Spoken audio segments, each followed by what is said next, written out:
بسم الله الرحمن الرحيم. الحمد لله رب العالمين، والصلاة والسلام على سيدنا وحبيبنا محمد وعلى آله وأصحابه أجمعين. خوشويستان و بەڕێزان بە دیدارتان شاد بووینەوە الحمد لله لە پرۆگرامی خۆشەویستی لە بەرنامەیەکی نوێدا.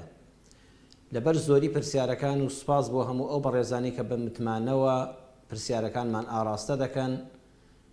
پێشەکی دەتوانم ئەوە بڵێم کە پرسیارەکان الحەمدولله یەکجار زۆرن و ئەو پرسیارانە شایانی ئەوەن بەڕێزی ئەو کەسانی کە پرسیاریان کردووە و بە حورمەتی ئەو کەسانی کەوا گوێبیستی پرسیارەکە دەبن وەڵامەکان بە ئیزنی خوای پەروەردگار کرچ و کاڵ نەبن، حەقێکی تەواوی پرسیارەکە بدەین کە هەم خۆم هەم جەنابتان بینەران بەگشتی ئینشاء الله سوودمەند بین. پرسیارێک ئەم جارە کە تایبەتە بە بابەتی نوێژە سوننەتەکانەوە. بەڕێزێک پرسیارەکەی بەم شێوەیە: سەلامون عەلەیکم مامۆستا، من پرسیاری ئەوەم هەیە هەر کات نوێژی سوننەتەکانی پێش نوێژەکان دەکەی دەبێت پێش بانگ بیکەی یان کە بانگی دابیکەی؟ هەروەها مەبەستم سوننەتەکانی پێشنوێژی بەیانی و پێشنوێژی نیوەڕۆیە، یان کاتێک بەهۆی کارێکەوە نوێژەکەت تەئخیر بوو هەر دروستە ئەو سوننەتانە بکەی؟ جەزاک الله. سڵاوی خوا لە جەنابیشت بێ برای بەڕێز یان خوشکی بەڕێز کە ئەو پرسیارت کردو، خدای گەورە پاداشتی تۆش بداتەوە. پرسیارێکی جوانە. ئەم پرسیارە تەوەری بابەتی ئەمڕۆمانە بە ناونیشانی وەڵامی چەند پرسیارێک لەسەر نوێژ. بەڕێزان، نوێژە فەرزەکان کە 5 فەرزن و لای هەموو موسڵمانێک ئاشکرا و دیارن، لەگەڵیاندا کۆمەڵێک نوێژی سوننەت هەیە. ئەو نوێژە سوننەتانە پاداشتێکی یەکجار گەورەیان لای خوای پەروەردگار هەیە. ئەم سوننەتە وەکو ئەو برابەڕێزە لە بەشی یەکەمی پرسیارەکەیدا وەڵامی دەدەینەوە، پرسیوێتی سوننەتی پێشنوێژ ئایا لە پێش بانگا بیکەی یان لە دوای بانگ؟ خۆشەویستم، سوننەتی پێش نوێژ و دوای نوێژ کەی دەکرێت؟ سوننەتی پێش نوێژەکان ئەبێ نوێژەکە کاتی هاتبێ، واتە بانگ بوو بێ. تۆ نوێژی نیوەڕۆ ناکرێت سوننەتەکە لە کاتێکا بکەی بڵێ دوورکە سوننەتی پێش نوێژی نیوەڕۆ دەکەم، هێستا نوێژی نیوەڕۆ وەختی نەهاتووە. ئەوە شتی وا نابێ. ئەبێ ئەگەر نوێژی نیوەڕۆت مەبەستا یان عەسر یان هەر نوێژێکی تر، ئەبێ نوێژە فەرزەکە کاتی هاتبێ، بانگی دابێ، ئەمجا تۆ سوننەتی پێش نوێژ بکەی. سوننەتی دوای نوێژەکان ناوی خۆی بەخۆیەتی، واتە نوێژە فەرزەکەت ئەنجام داوە، ئەمجا سوننەتی دوای نوێژە فەرزەکە ئەنجام دەدەی. بەشی دووەمی پرسیارەکە دەڵێ ئەگەر نوێژە فەرزەکە تەئخیر بوو ئایا سوننەتەکەی هەر بکەم؟ بەڕێزم، ئەمەش دوو بەشە. ئەگەر ئەو کاتەی نوێژە فەرزەکەت تەئخیر بووە بەڵام کاتەکە زۆری ماوە بۆ نوێژی داهاتوو، بۆ نمونە جەنابەت نوێژی نیوەڕۆت سعات 12:05 ئێستا کە لە هەولێرە نوێژ دەبێ یان لە سلێمانیە چەند دقەیەک بۆ 12 دەمێنێ نوێژ دەبێ، جەنابەت نوێژەکە نەکردووە، وا سعات 1:30،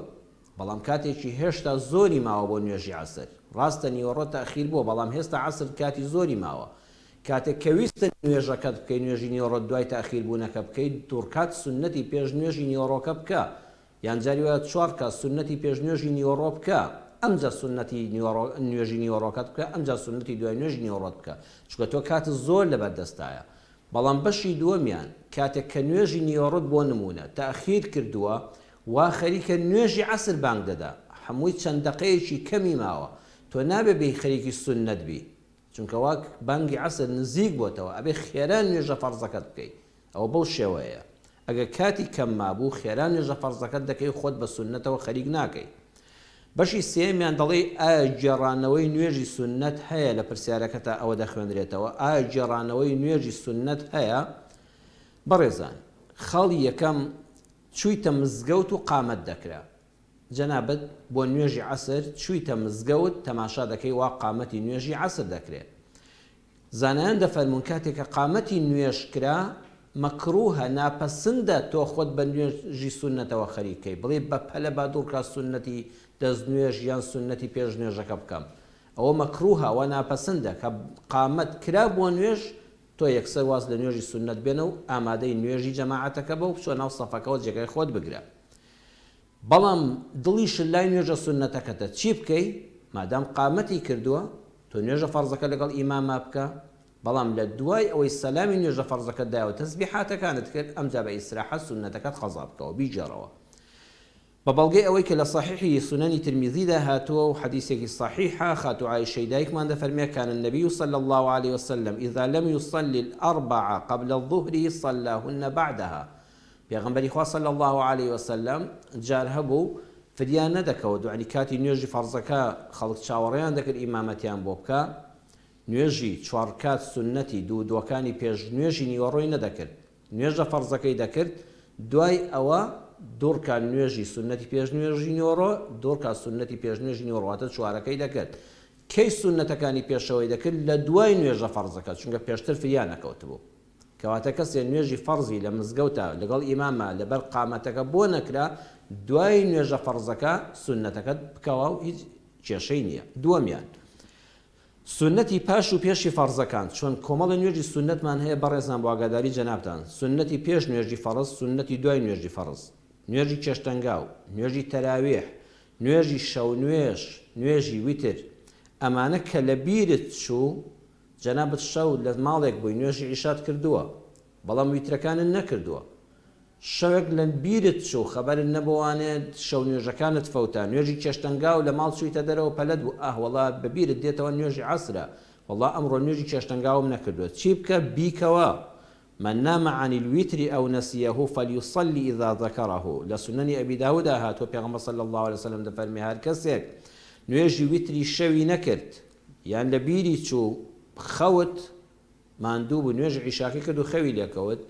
وتی دوایی کە هەستامەوە لەو سەدەی کە بەڵام خەبەری نەبەوە تا نوێژی بەیانی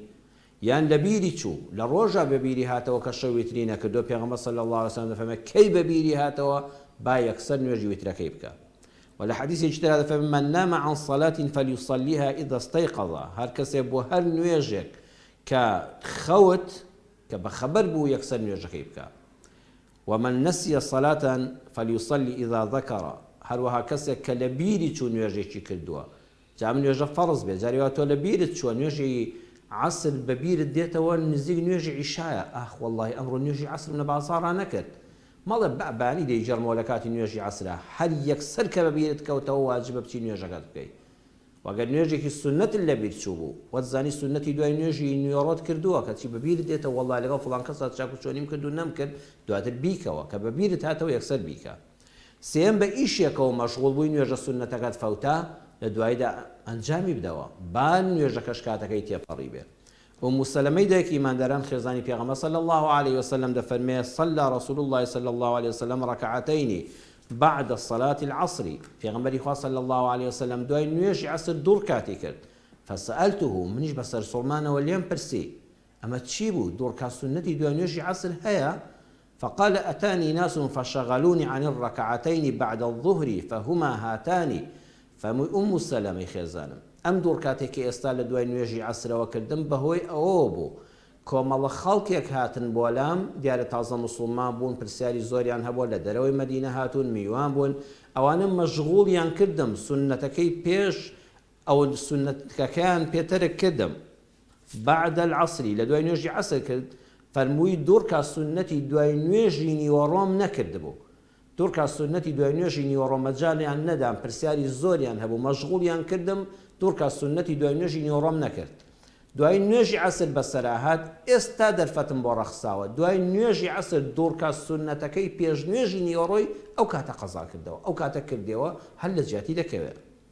لە بوخاری موسلیمە حەدیسەکە هاتووە. سێمیان بەهۆی خەوتنەوە یان بەهۆی ماندووبوونەوە سنەتەکەت بۆ نەکرا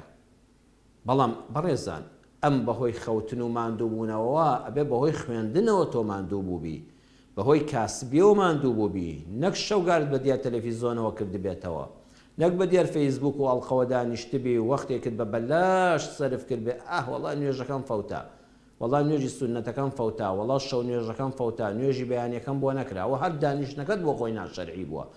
ئەبێ ماندووبوونەکەت بەهۆی کەسابەتی ڕۆژەکەتەوە بێ بەهۆی خوێندنە زۆرەکەت و ماندووبوون لە زانکۆ لە پەیمانگا لە ئامادەیەکەیە بوو بێ ئەمجا عوزرێکت هەیە لە خوای پەروەردگار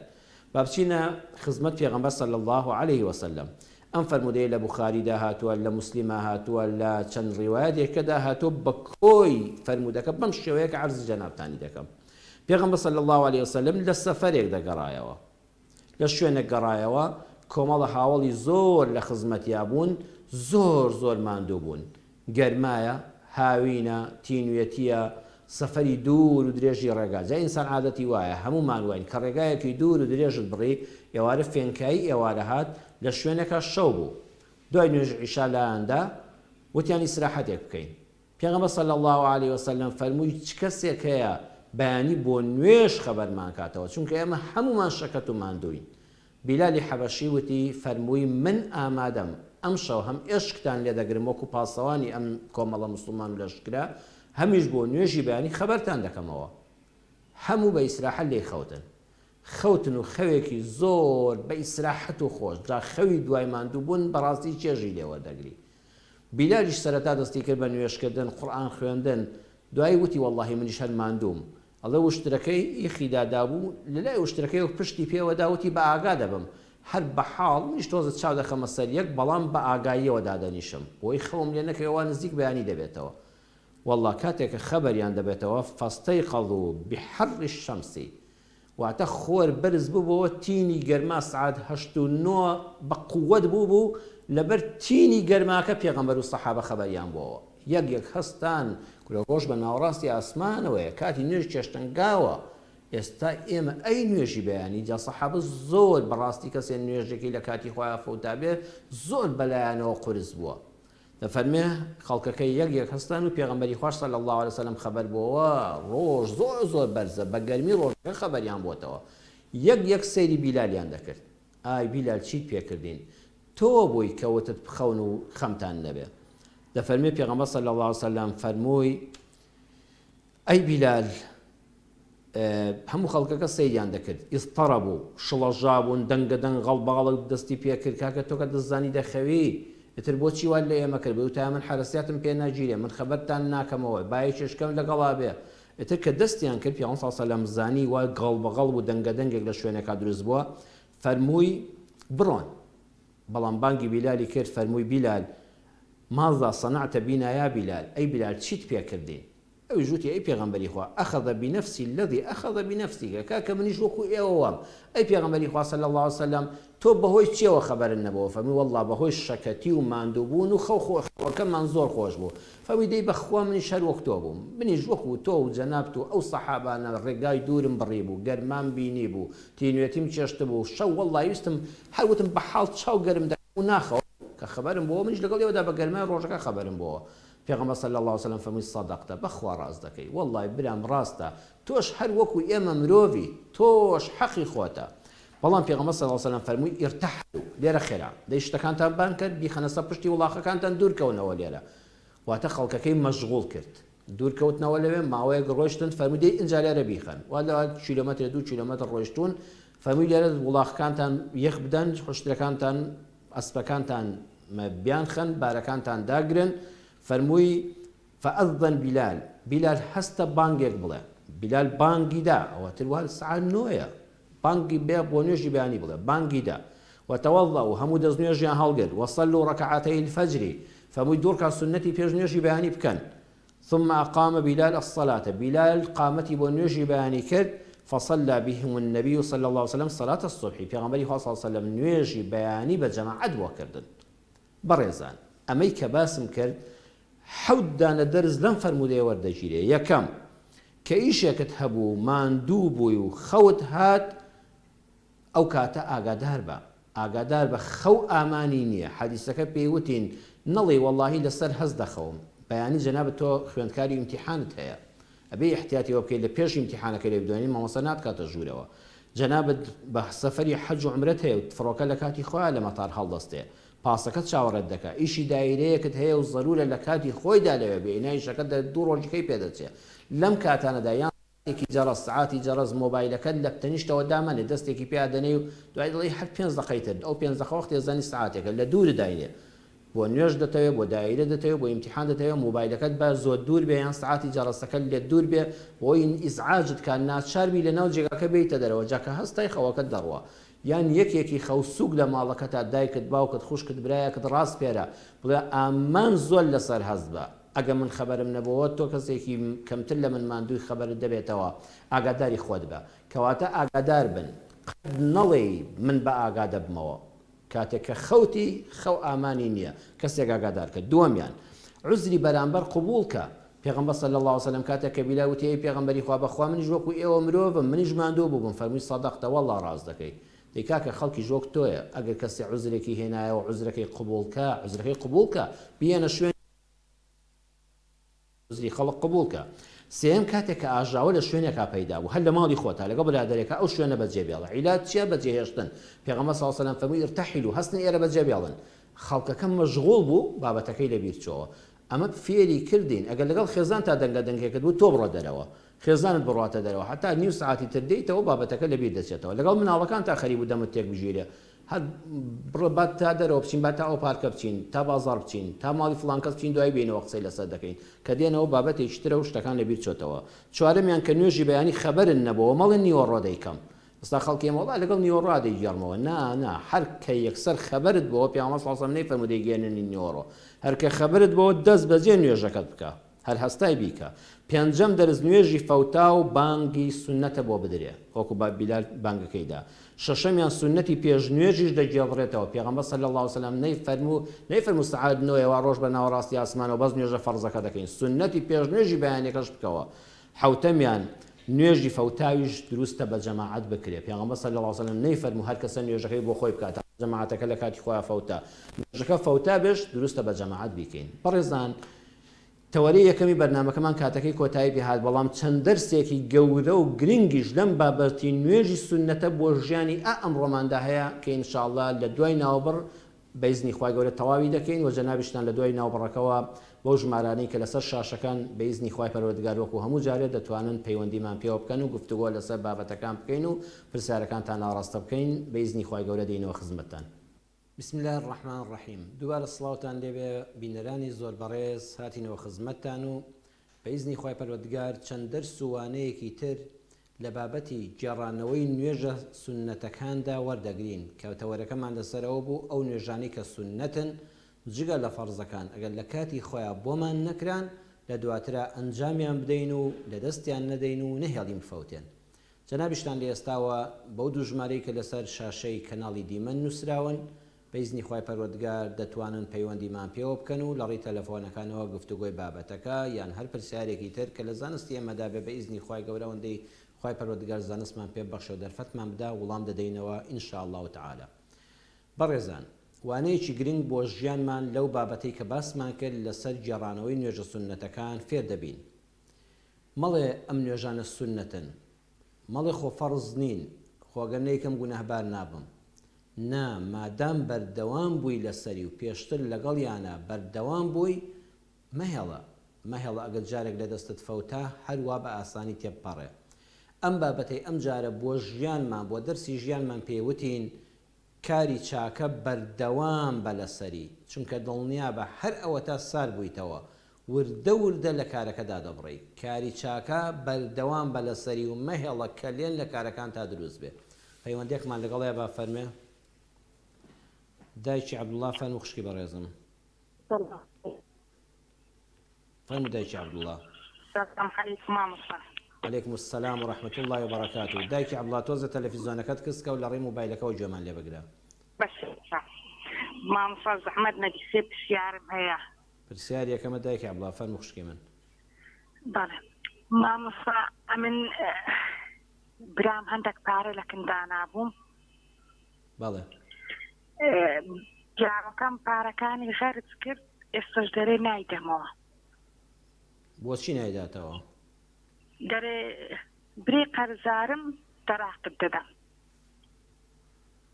بڵێ قەرزارم ئەی یاخی پارەکەی نەخواردووە؟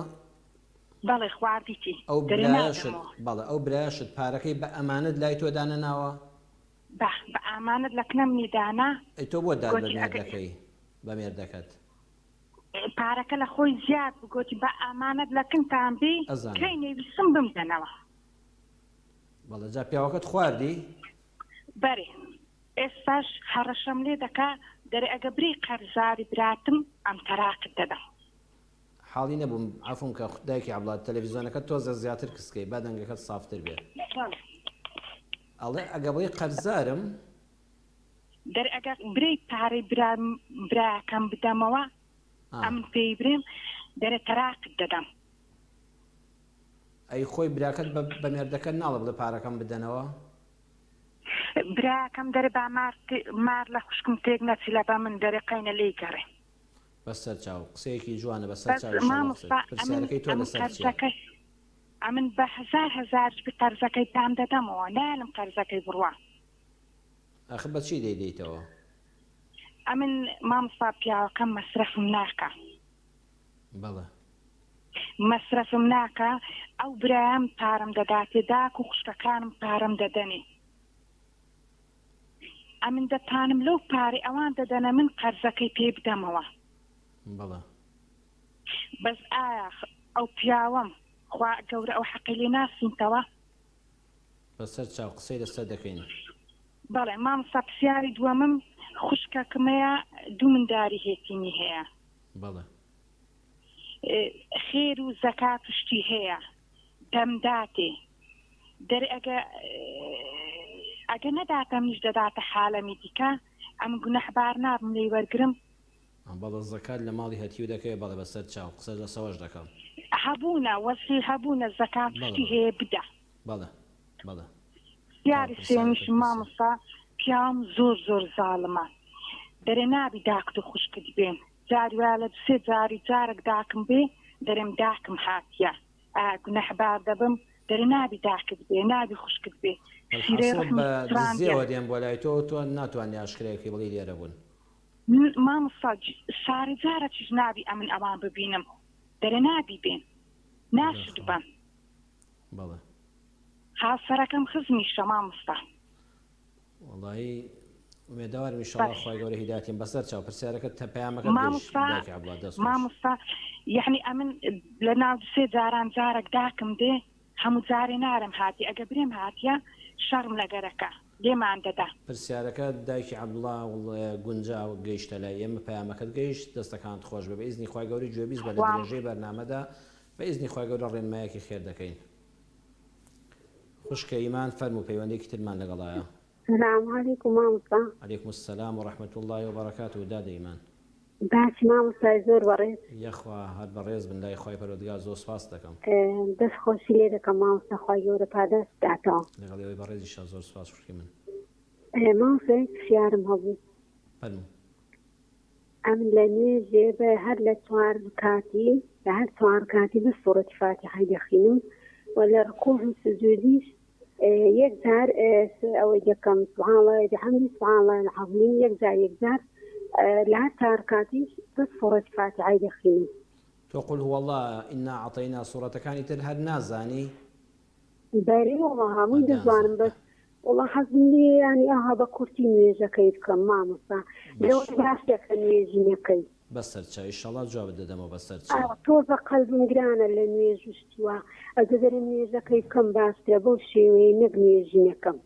بەسەر چاو قسەی لەسەر دەکەم بەسەر چاو دادە ئیمان پرسیارەکەت سپاس بۆ تۆش پەیوەندەکەت. پەیوەندێکی ترمان لەگەڵ دایکی بێستون فەرموو خوشکی من. دایکی بێستون فەرموو. دەستخۆشی بەرنامەکە لێ یەکەم. سپاس بۆ جەنابیشە دەستی ئێوەش زۆر سپاسی ئەو بەرنامە ڕێکوپێکە لێ یەکەم. خوا لە ڕاستی بیا سپاس مامۆستا گیان پرسیارێکم هەیە. فەرموو. ئەگەر عەزیز چەند نوێژی سونەتمان هەیە پێش نوێژی فەرزەکان لەسەرمان چەند نوێژمان هەیە؟ ئەبێت چەند نوێژی فەرز بکەین پێش فەرزەکان؟ چەند نوێژی سونەت پێش فەرزەکان؟ دەستی خۆش بێ. بەسەر چاو ئینشەڵڵا دەستەکانی خۆش. سپاس بۆ جەنابیشت. خوشکی بەڕێزم دایکی سەفامان لەگەڵە فەرموو خوشکی من. بەڵێ دایکی سەفا فەرموو.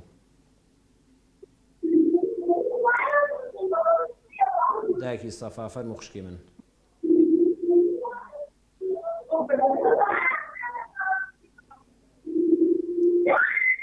دایکی سەفا ئێمە گوێبیستی لێ جەنابتین ئەگە پرسیارەکەت فەرمووی. عەلەیکم السەلام ورحمەة الله وبەرەکاتوه. ماشی مامۆستای بەڕێز. لەخوا باش بندا دەیگەن خی گەورە چاک بە هەموو لایەکمان بکە الحەمدولله مامۆستا مامۆستا ئەوە من ختمی قورئانی دەکەم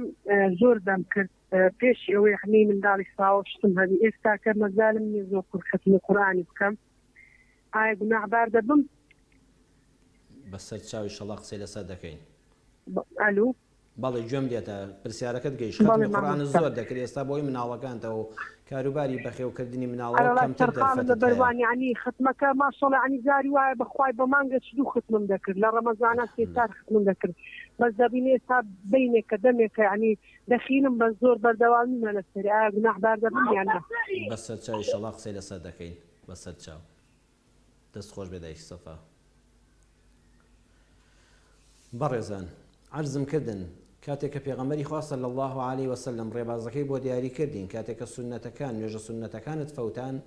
بەردەوام بە هەوڵدا کەلێنیان تێ نەکەوێت کاری چاک هەر ئەوە تا سارد بوویتەوە لێ وردە وردە بەرەو تەرەکبوون دەڕوا ئەمما بۆ ژیانی ڕۆژانەمان پێیوتین بەڕێزان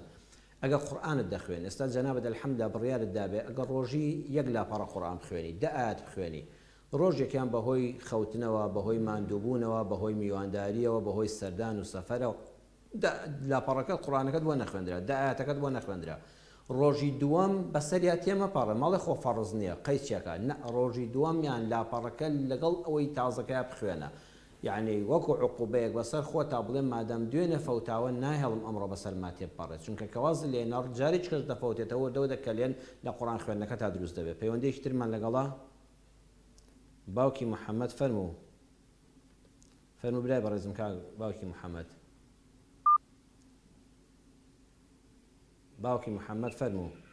السلام عليكم. عليكم السلام ورحمة الله وبركاته باوکی محەممەد مامۆستا گیان چاچی برای بەڕێزم یەخوا سەلامت برای خۆشەویستم الحەمدولله موفق يا ربي احفظكم باشن لەگەڵ ئێوەی بەڕێزیش زۆر سوپاس فەرموو قوربان مامۆستا گیان من بە تەوەرێک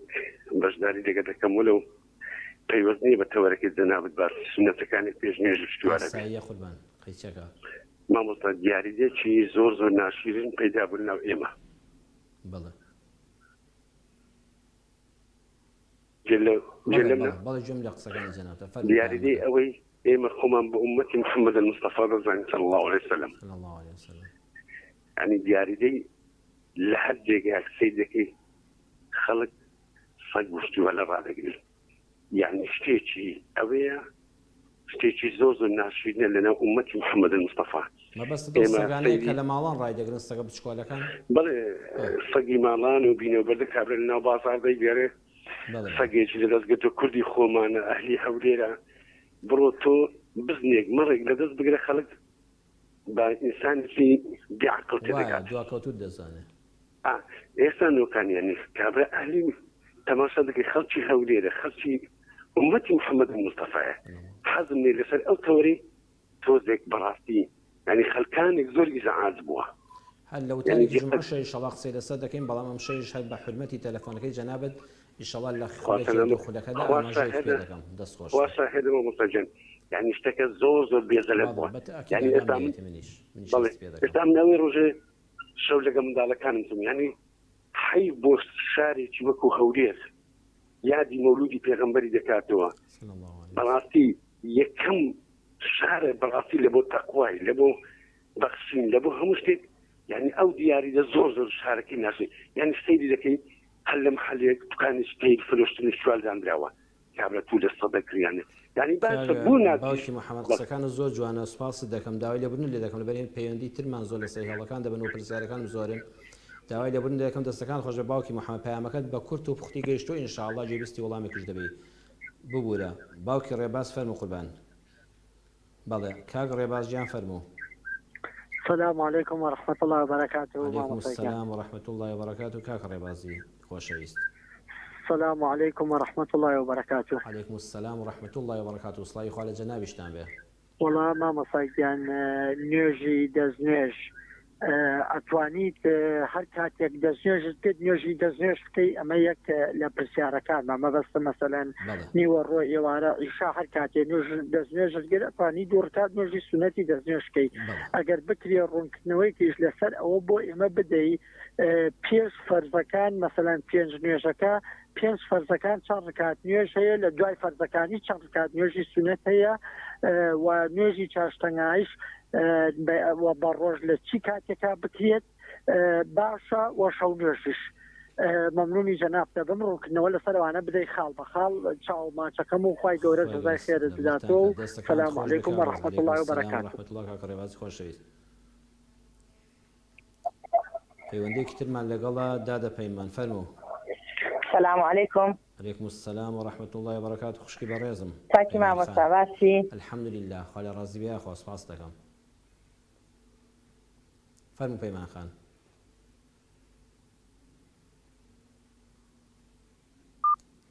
خاتو پەیمان فەرموو. ئەلو. بەڵام من گوێبیستی نابتەم فەرموو دادەپەیمان.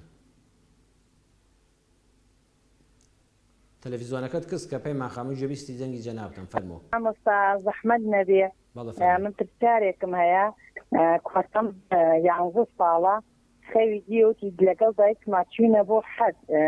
ئەوی گەلێ خۆش بۆ لەو شوێنە بووینە لەخوا بەزیابی هەردووکمان نوێژکەرین و نوێژی شەکەین لەخوا بەزیابی عایلەکەمان هەموومان جاوتم بزانم ئەو خەوە کێگەیەنە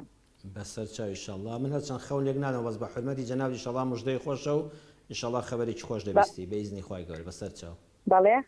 من دڵم خەون لێک نادەمەوە بەڵام ئەمە شتێکی ئاشکرا ئینشەڵڵا گوێبیست بە موژدەیەکی خۆش وەردەگری بە ئیزنی خوای گەورە. ئینشەڵڵا دەست و چاو خۆشم بۆ جەنابیشت. خوان لەگەڵ بێ دادەیگەن سەرچاو خوشکی بەڕێزم. لەبەرە بەڕێزان داوای دەبوونتان لێ دەکەم هەست پەیوەندێکمان بێ کاتەکەم نەماوە بابەتەکەش پرسیارەکانیش وەڵامیان هەیە تەوەرەکەشم تۆزێکی مابوو وەختەکە کەمە ببورن ئینشەڵڵا بۆ دەرفەتێکی ترە و پەیوەندیانی کە نمانتوانی وەریانگرم. بەڕێزان ئەو بابەتی سونەتانە پێیوتین ئەگەر کارێکی خێر ڕۆژانە خوت پێوەگرت مەهێڵە بفەوتێ ئەگەر ڕۆژە دەرفەتن نەبوو ڕۆژی دوای سەڵاوات جەنابتدا ناوە ڕۆژی 100 سڵاوات لە پێغەمبەر صلی الله علیه و سلم سڵاوات لێ بدەیت 100 جار بڵێ سبحان الله الحمد لله. ڕۆژێک لە بیرت چوو میوانداریت هەبوو نەخۆش بووی خەوت زۆر هات کاتێکی زۆر لەبەر دەستانە بوو بەڕێزان ڕۆژی دوای ئەوە قەرەبووی بکەوە مەهێڵە ئەم زیکر و تەسبیحاتانت بفەوتێ. کتێب خوێندنەوە جەنابەت دیان ناوە بەلانی کەم ڕۆژی 10 لاپەڕە 15 لاپەڕە کتێب خوێنەوە کارێکی زۆر زۆر باشە. کتێبی ئاینی بێ یان ئەدەبیات بێ یان مێژووی بێ شتێکی زۆر زەرورە ئینسان ڕۆژانە کتێب خوێنێتەوە. ڕۆژە مەجالن نەبوو ڕۆژی دوای ئەوە 30 لاپەڕە بخوێنەوە قەرەبووی بکەوە. هەروەها سەعی مەکتەب ڕۆژانە تۆ دیاری کردۆ قوتابیەکی کەوا تێکۆشان بکەیت لە دەرسەکانتەوە سەعی بکەیت. ڕۆژێک بەهۆی میوانداری بەهۆی نەخۆشی بەهۆی خەوهاتن بەهۆی ئەرکی زۆرەوە دەرفەتن نەبوو مەهێڵە ئللا ڕۆژی دوای ئەوە دوو ئەوەندە کات دابنێ سەعی بکە بۆی بەرنامەکانی لێ تێک نەچێ و ساربوونەوە ڕوتێ نەکە کار و کەسابەتت بە هەمان شێوە. خێر و سەدەقەی مانگانەدان ناوە 10,000 بکەی بەخێر 25,000 بکەی بەخێر بە پێی توانای موچەکەت دێ یان بە پێی کار و کەسابەتەکەت مانگێک نەتدا مەهێڵە کەلێنی تێ بکەوێ بڵێ خۆ فەرز نیە خۆ زەکات نیە واجب نیە نە مانگی دووەم قەرەبووی بکەوە بە ئەم کار و کەسابەتت بە ئەم خێر و سەدەقەیەت کەلێنی تێ نەکەوێ مەهێڵە بفەوتێ بیانگێڕەوە قەرەبوویان بکەوە با تووشی تەمبەڵی نەبی. بەڕێزان ئەمە دەرسی ژیانە هیچ کارێکی خێر لە ژیانتە مەهێڵە کەلێنی تێ بکەوێت چونکە کە سارد بوویتەوە دڵنیا بە شەیتان بەسەر تازاڵ دەبێ و وردە وردە لە کارەکاندا دەبڕێ. بۆیە پێغەمبەری خوا صلی الله علیه وسلم لە دەرسی گێڕانەوەی نوێژە سونەتەکاندا فێری ئەوەی کردین بۆ هەموو کاروبارێکی ژیان مەهێڵە کەلێن لە کارە چاکەکان تا دروست بێ و بەردەوام بە لەسەر چاکەکاری بە ئیزنی خوای گەورە. وەڵامی پرسیارەکان دەدەینەوە بە ئیزنی خوای گەورە. دایکی عەبدوڵڵا فەرمووی براکەم پارەی لادا نابووین بەڵام پیاوەکەم نایداتەوە ئێستاش دەڵێ نابێ قسە بکەیت براکەشت مووقیفێکی پیاوانەی هەیە دەڵێ بە ئاژاوە لەسەر من دروست نەبێ و ئێوە بەهۆی پارەی منەوە لێک جانەبنەوە قەی ناکە بە دڵنیاییەوە بەڕێزم وەکو تۆی کە دەڵیدا لە قسەکانی خۆت وەکو خۆی ئەوە خۆت و قیامەتی خۆت پیاوی بەڕێز لای ئێمە نێمە حکمی لەسەر بدەین بەڵام بە گشتی هەر کەسێک خۆی دەزانێ بە دڵنیاییەوە هیچ مرۆڤێک نییە نەزانێ پارەی کەس بە کەس حەڵاڵ نییە. کەسێ بە تایبەتی بە ئەمانەت پارەی لای تۆدانا وتی هەتاتی پێویستم بوو بمدەنەوە یان کارەکەی خۆتانی پێ جێبەجێکردن و دوایی کە بوتان بمدەنەوە ئەمە 2 جار واجبە ئەمانەت پارێزیە، ئەمە قەرزێکە لەلات ئینسان بۆ ئەوی دەستی چاکە نەسووتێ و متمانە لەنەوە خەڵکا بمێنێ ئەو پیاوە بەڕێزە بە دڵنیایە و لە دنیا و لە قیامەتە حەقی نەپاراستنی ئەمانەتەکەی دەدا. جەنابیش دەڵی کە ئەو پیاوە مەسرەفن ناکێشێ بە دڵنیاییەوە پیاو کاتێکەوە لەگەڵ ژنەکە دەبێ بخۆیان ڕێککەون خەلەل لە ژنەکەەوە نەبێ حەقی نەفەقاتی واجب بوو بێ واجبی پیاوە خێزانەکەی بە پێی توانای مادی ئەوەندەی کە هەیەی لە دەسەڵاتیەتی درێخی لە شوێنی مانەوە لە جلوبەرێک لە خۆراک وەکو خۆی لەگەڵ هاوسەرەکەیە کەم تەرخەمینەکە ئەوەندەی کە خۆی گەورە پێی بەخشیوە کاتێکە لە مەشە کەم تەرخەمی کرد دیسان گونەهباری لای خوا دەبێت بە شەرتێک ژنەکەش لە ئیتاعی مێردەکەیدا بێ کارێکی وای نەکردوێ مێردەکەی لێ بێزار بوو بێ و ئەویش بێوێت تۆڵەیەکی خراپی لێ بکاتەوە. دەڵێ خوشکەکەم دوو منداڵی هەتیوی هەیە پرسیاری دووەمت خوشکەکەم دوو منداڵی هەتیوی هەیە زەکات دەبەخشێ باڵێ ماڵی هەتیوی زەکاتی لێ دەردەکرێت واتەگەل الحەمدولله منداڵانێک کە بێ باوکن ماڵەکەیان گەیشتە حەدی زەکات واجب بە دایکیان کە سەرپەرشتی ماڵەکەیانە زەکاتیان بۆ دەرکاوە زەکاتی خوشکەکەت و خوشکە زاکانت بە تۆی بەڕێز کە مێردەکەت نەفەقەت ناکێشێ وەکو بۆ خۆت باسی دەکەی توانای یاری ژیانت هەر ئەوەیە کە خزمەکان و کە سوکار یارمەتی دەدەن گوناهبار نابی و زەکاتەکەت پێدەشیا و ئەوانیش خوای گەورە منداڵەکانی بۆ ساڵەکە و زیاتریان پێ بەخشێ. ئەڵێ دایکم دێ لە دووسێ جارێک دەڵم هاتووە بۆی کە تووشی ئاژاوە نەبم ئەمان بە درۆ حیساب نابێ بە شەرتێکی دایکی شدی شاڵە هاندەری چاکەی تۆ بێ هاتنەکەی بۆ خێر و بەرەکەت بێ خوشکەکانت کە دێن ئەوانیش زیاتر تۆ تیژ نەکەن لە مێردەکەتا و لە جیاتی ئاو بکەن بە ئاگرا بەنزینی پێداکەن و ماڵەکەتان زیاتر لێتاڵکەن. ئەگەر دایکی بەڕێزی شت خوشکە بە ڕێزەکانت هاتن و قسەی خێریان بۆ تۆ کرد زیاتر فێری ڕێنمایی ئەویان کردی چۆن بە فەنانی لە مێردەکەت نزیک دەبێەوەتە بوونە باعیسی خێر بۆ ماڵەکە هەتا پیاوەکە دڵ و دەرونی چاک دەبێ ئەمە ناکاتە یعنی خوانەخواستە خیلاف و یان خیانەت کە بڵێ هەموو ڕۆژە دایکم سەری لێداوم لە دووسێ جارێکی پێ بڵێ هەتا ئینشاڵڵا دڵی چاک دەبێ ماڵی دایکیش بۆ کچەکەی هەروەکو ماڵی خۆیەتی هەرچەند بەڕاستی وا خۆشە هەموو شتێک مێرد ئاگادار بێ ژن و پیا هیچیان لێک شاراوە نەبێ بەڵام کە حەدی ئەوە دروست بوو ئاژاوە دروست دەبوو تۆش دایکتە نابێت سیلی ڕەحم بپچڕێنی لە حەدی معقولە سەردانیان کردی و باعیسی خێر بوون خوشکەکانت باعیسی قسەی خێر بوون لە نێوانتاندا نەخوا نەخواستە هاندانی تۆ بۆ دژایەتی مێردەکەت ئەمە لەم کاتەدا گوناهبار نابێ ئەگەر هەموو جارە بە مێردەکەن نەڵی کە هاتوون والله ئەعلەم. خوشکە ئیمان فەرمووی لە نوێژە سستم تەنها سوڕەتی فاتحە دەخوێنم و یەک جار دەڵێم سبحان ربی الأعلى سبحان ربی العظیم. خوشکی بەڕێزم نوێژەکەت تەواو دروستە نوێژەکە لای خوای گەورە قبوڵ کراوە بەڵام هەوڵ بدە ئەو کاتانەی کە هەتا ڕادی تەواو لەسەری قل هو الله ئەحد سوڕەتێکی زۆر پیرۆزە هەر کەسی ئەم سوڕەتەی خۆش بوێ دەبێتە خۆشەویستانی خوا ئینا عەطەینا هەموو سوڕەتەکانی قورئانی پڕبەرەکەت و بەخشش پڕبەرەکەتن نوێژەکەت ئەجرەکەی زیاتر دەبێ لە نوێژە چوار ڕکاتیەکاندا و لە نوێژی مەغریبدا نوێژی نیوەڕۆ عەسر نوێژی مەغریب و عیشا لە دوورکاتی یەکەمیاندا واتە لە دوورکاتی یەکەمە لە دوای فاتحاوە قل هو الله بخوێنە ئینا عەطەینا سوڕەتێکی کورت بخوێنە ئەوەی تری دوورکاتەکانی دوایی بە سنت نییە قل هو الله کە بخوێنی بەڵام ئەگەر هەر نەتوانی بەڵێ نوێژەکەت بە یەک فاتحا خوێندن لە هەر ڕکاتێکە کافیە و واجب نییە سنت ینی سوڕەتی تر بخوێنی و یەک جار سبحان ربی العظیمیش کافیە واتە گرنگەوەی ئەوەندە بەڵام وریابە کە دەچێت سەر ڕوح دەبێت لەشل لە جوڵە بکەوت بێ ینی تۆ پشتت ئەوان نەکەی و خێرا هەڵچێەوە لە سوزدە ئەوەندە بمێنیەوە لەشل لە جوڵە دەکەوێت خوشکە ئیمان ئاگاداری ئەوە بە گرنگ نییە سێ جار دەڵێ سبحان ربی الأعلى یان جارێک دەڵێ یان دوو جار دەڵێ گرنگەوەی لە سوزدەیە ئەوەندە خێرا هەڵنەستی و هین نەکەی پەلەپەل نەکەی لە وا بێ سوزدەکەت دروست نەبێ ڕکوعەکەت دروست نەبێ ئەبێ ئەوەندە بمێنیتەوە کە لەشل لە جوڵە دەکەوێت واتە بەشی جارێک دوو جار سبحان ربی الأعلى بڵێ بە ئیزنی خوای گەورە نوێژەکەت هیچ خەلەلێکی تێدا نیە بەڵام ئینشەڵڵا دڵی خۆت زیاتر بە نوێژەکان خۆشکە ئەوە بەڕاستی شەحن بوونەوەی دین و ئیمانە پەیوەندی بەستن لەگەڵ زاتی خوای تەعالادا بیر لەوە بکەوانێک کە تۆ لە حزوری خوادای ئەگە میوانێکی خۆشەویستت بێ ئامادەی چەند کاتی پێدەبەخشی چەند مشتاقی بینینی ئەی ئەو ڕب العالمینی کە ئەو هەموو فەزڵ و چاکەی هەیە بە سەرمانەوە چەند لە ڕێگەی نوێژەوە پەیوەندی بە خوای پەروەردگارەوە بکەین پێویستی خوای گەورەدا دەیمان ئەمانە بێنە مێشکی خۆتەوە نوێژەکان زیاتر لا خۆشەویست دەبن. دایکی بێشتون فەرمووی نوێژی سنەتەکانی پێش نوێژە فەرزەکان ئەوەی کەوا موئەکەدە واتە پێغەمبەر صلی الله علیه وسلم بەردەوام کردوونی دادەگیان دوور کات سنەتی پێش نوێژی بەیانی هەرگیز مەفەوتێنە دوور کات سنەتی پێش نوێژی نیوەڕۆ دوور کات سنەتی پێش نوێژی عیشا اینجا دوور کات سنەتی دوای نوێژی نیوەڕۆمان هەیە دوور کات سنەتی دوای پێش نوێژی عەسرمان هەیە دوور کات سنەتی دوای نوێژی مەغریبمان هەیە دوور کات سنەتی دوای نوێژی عیشامان هەیە ئەم نوێژانە کە ئەمانە واتە بەردەوام پێغەمبەر صلی الله علیه وسلم کردوونی هەندێک جاریش 4 کاتی پێش نوێژی نیوەڕۆی کردووە 4 کاتی دوای نوێژی نیوەڕۆی کردووە 4 کات سنەتی پێش نوێژی عەسری کردووە دوور کات سنەتی پێش نوێژی مەغریبی کردووە دوور کات سنەتی پێش نوێژی عیشای کردووە واتە ئەمانەش دون و زۆر مؤکدن ئاگاد لێیان بێ سنەتی پێش نوێژی بەیانی بە هیچ شێوەیەک نەفەوتێنی دایکی سەفا فەرمووی ختمی قورئانم زۆر دەکرد لە مانگێکە 2 جار ختمم دەکرد ئێستا بەهۆی بوونی منداڵ و خزمەتی منداڵەکانمەوە کەمتر خزمەتی منداڵەکانیشی ئینشاءالله خۆی پەروەردگار هەر بە پاداشت و چاکە بۆ دەنووسێ ئەوەش فەرمانی خۆی پەروەردگار و ئاەتی قورئانی لەسەرە ئەجر و پاداشی تەواوت دەداتەوە بەڵام گرنگ ئەوەیە دایکی سەفا لە خزمەت قورئاندا نەبڕێ گرنگ ئەوە نییە وەکو جاران لە مانگێکە 2 ختم بکەیت بەڵام ڕۆژانە خوشکی بەڕێزم ئینشاءالله بۆ بەرەکەتی خۆت بۆی قورئانەکە لەبیر نەچێتەوە لە بەردەوام لە خزمەت قورئاندابی و ماڵەکەتان پڕبێ لە بەرەکەتی قورئان و منداڵەکان ئینشاءالله ساڵح بن بەهۆی بەرەکەتی قورئان خوێندنی تۆوە کە دڵنیا بە تەسیری لەسەریان دەبێ والله هەر دایکێ قورئان خوێنی بە حەق بێ منداڵەکانی ساڵح دەرەچن تەسیل لەسەر بەرەکەتی ماڵەکەی دەبێت